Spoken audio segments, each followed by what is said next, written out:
विश्व बंधुता के जनक थे तथागत बुद्ध। समता, करुणा, प्रज्ञा, प्यार, मानवता का ये आधार। आगे आओ, धम अपनाओ, मानवता को गले लगाओ। मानव मानव एक समान, बुद्धम की ये पहचान। बुद्धि विवेक का खोले जो द्वार, वो है समता, करुणा, प्रज्ञा, प्यार।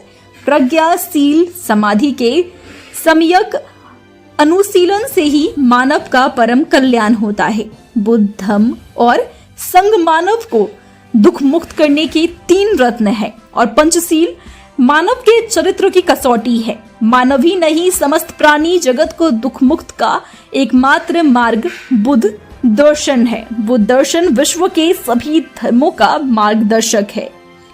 इस दर्शन में करुणा और मन की पवित्रता ही सर्वोपरि है। यही दर्शन तो विश्व बंधुता का जनक कहा जाता है। उक्त विचार त्रिविधि पावनी बुद्ध पूर्णिमा पर विश्व शांति मैत्रेय बुद्ध विहार न्यास द्वारा आयोजित कार्यक्रम में रानी पूर्वा में एके नंद न्यास के मंत्री और संपादक मां संदेश ने व्यक्त किया। हरिशंकर सिंह ने कहा कि बुद्ध का धम्म मध्यम मार्गी धम्म है। अमृतलाल गौतम ने कहा कि मानव मूल्यों का रक्षक है। भागीरथी मौर्य ने कहा विश्व बंधुता का प्रतीक ही बुद्धम है। राम लौटन ने कहा तर्कवाद और मानववाद का प्रतीक बुद्ध धर्म है। उमेश कुमार ने कहा अवैज्ञानिक रीति रिवाज और संस्कार से मुक्त कराने का कार्य बुद्ध धर्म करता है। आर.के. कारुष ने कहा कि बुद्ध का धर्म प्रकृति का धर्म है। राम प्रकाश बौद्ध ने कहा बुद्धम ज्ञान विज्ञान का मार्ग है। रमेश विमल ने कहा बुद्ध का मार्ग सिलवान आचरणवान बनाता है। कार्यक्रम में हरि प्रसाद, रमेश गौतम, छोटे लाल, दशरथा बौद्ध, उर्मिला बौद्ध, सावित्री बौद्ध, रामकरण वर्मा एडवोकेट, शिव कुमार विश्वकर्मा, आनंद कुमार सेन, मीना बौद्ध, प्रीति मोहम्मद उमर उर्फ समीर उत्तर प्रदेश सह प्रभारी दैनिक प्राइम वॉइस, गोंडा बौद्ध, एमएल गौतम, ज्ञान चंद्र, प्रमोद, राज बहादुर, मंजू सरोज आदि अनेक लोगों ने सहभाग किया। देखते रहे जनक्रांति न्यूज यूपी।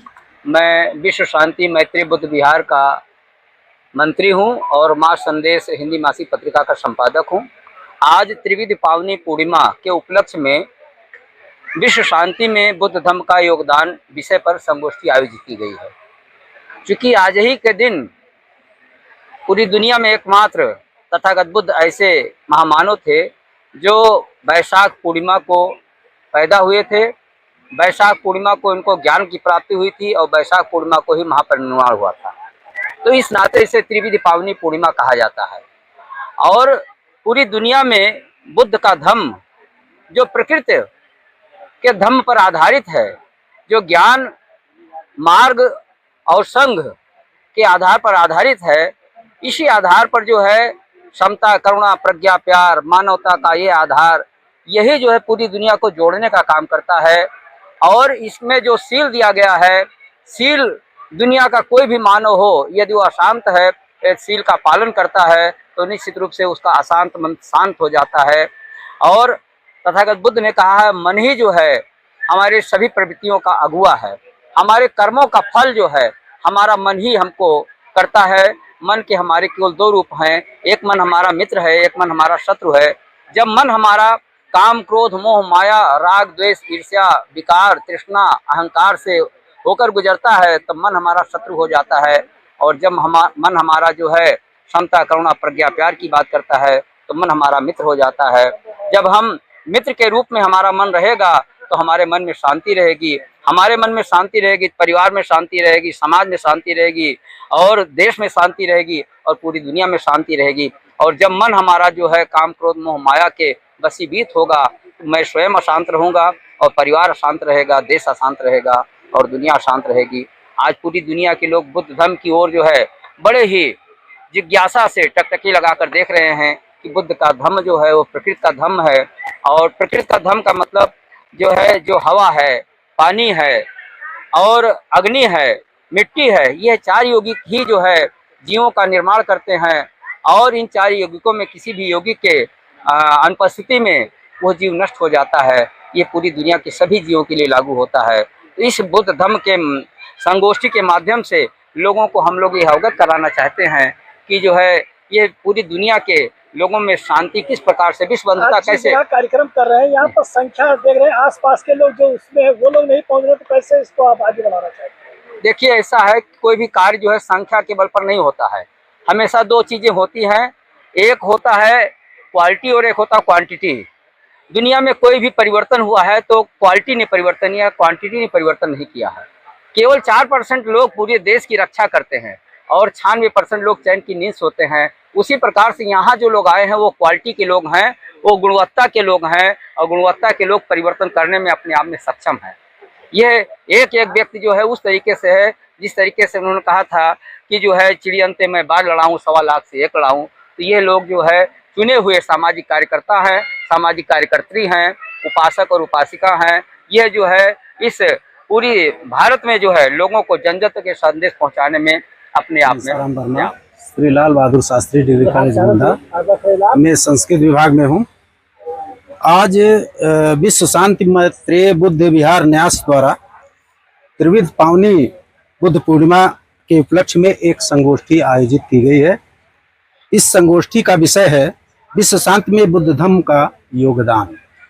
आज जब हम देखते हैं कि जो है पूरा विश्व, अभी आप जानते हैं कि अभी युद्ध होते होते अभी जो है सीज फायर हुआ है भारत और पाकिस्तान। ये तो नहीं हुआ है। हाँ, होते होते मैं कह रहा हूँ होते होते नहीं हुआ है, युद्ध नहीं हुआ है, युद्ध नहीं हुआ। ये जो है एक तरह से जो है स्ट्राइक हुई है। जो आतंकी जो है वो थे, जो है कैंप थे पाकिस्तान के अंदर जो है, या पाक अधिकृत कश्मीर के अंदर, उसको जो है नष्ट किया गया है। युद्ध नहीं हुआ, सीज फायर अब इस समय जो है फिर लागू हो गया है। खैर विषय पर हम आते हैं। जो आज जो विश्व में अशांति का माहौल है, हर जगह तनाव है। आप चाहे इजराइल देखें और हमास के बीच देख लेंगे। इस दृष्टि से जो आज की तिथि है और आज जिस महामानव के जो है इस त्रिविध पावनी पूर्णिमा को मनाने के लिए हम लोग हैं, उनका पूरा जीवन दर्शन ही संपूर्ण विश्व के लिए जो है बहुत ही उपयोगी है। क्योंकि अहिंसा, किसी से द्वेष न करना, जात पात और इसके सबके कल्याण की भावना, ये जो मूल और पंचशील सिद्धांत किसने दिया? महात्मा बुद्ध ने दिया। तो ये विश्व को गया है। तो ये जो महत्वपूर्ण जो है बुद्ध के विचार, बुद्ध की शिक्षाएं जो है आज तो और वर्तमान विश्व के लिए और ज्यादा प्रासंगिक हो गई है। जो तमाम जो है तनाव है, तमाम लोगों के जो है देशों के बीच, लोगों के बीच, समाज के बीच जो है कष्ट है, अगर बुद्ध धर्म को और बुद्ध के विचारों को हम लोग पढ़ें और उस पर अनुसरण करें तो निश्चित रूप से यह जगत जो है और सुंदर, स्वच्छ और जो है अच्छा हो जाएगा। और मैं पाली भाषा में आप लोगों का अभिवादन करना चाहूंगा। बुद्धानं तिधाभिवंदित्वा बोधिसत्तानमेव च भवन्तानं पि अभिवादेमि करबद्धेन द्वयेन च। तो इसके साथ पाली भाषा ये जम्बू द्वीप की पुरानी भाषा जो धीरे धीरे संस्कृत में कन्वर्ट हुई। भगवान बुद्ध के समय ना तो हिंदू धर्म था, ना बौद्ध जैसा नाम का कोई धर्म था। भगवान बुद्ध का अनुशासन था जिसको धम्म और विनय कहते थे। विनय में उपासक के नियमों का, भिक्षु भिक्षुणी के नियमों का संगायन हुआ, उसे बनाए गए। और जो धर्म की बात है, या जो अब धम्म पिटक में धम्म के गूढ़ रहस्य संकलित किए गए, तो उसको समझने के लिए अरहत होना चाहिए। जैसे अगर बुद्ध की वाणी को हमें समझना है तो पाली भाषा पढ़नी होगी।